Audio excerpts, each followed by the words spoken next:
there's a lot of things in the religious things I've been exposed to that tell us we are not worthy of being loved, and therefore we do go outside our own reality to find connection and mutuality. Remember that song, Jesus Loves Me, This I Know? And what's the last line? For you are weak, and he is strong. So at a very early age, you're being taught it's not mutual. There's not mutual love here. You just have to be weak so that you can experience how strong God is.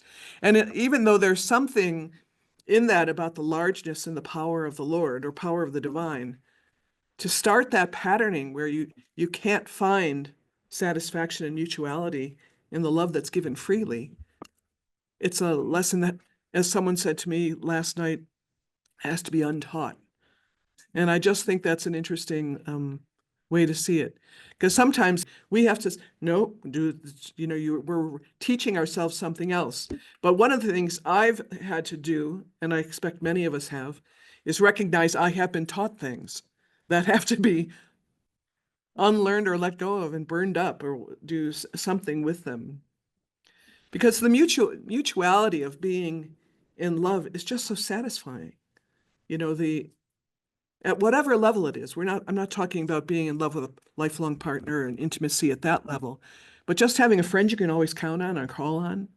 Do you ever just think of the person and all of a sudden, there it is? The mutuality of knowing I could call them, they're there, they love me, doesn't matter. I do like the reality of that kind of satisfaction because we were designed for that. We're designed to be one humanity, one body. And if we're playing around thinking, I'll pick and choose who I love and who's lovable, the reason we're doing that is because we're picking and choosing the parts of ourselves we think are lovable and not lovable. Mm-hmm. And that doesn't mean there aren't things that need to be transformed in ourselves. I have some things that I'm still working on it because I don't want to go down the slide to hell.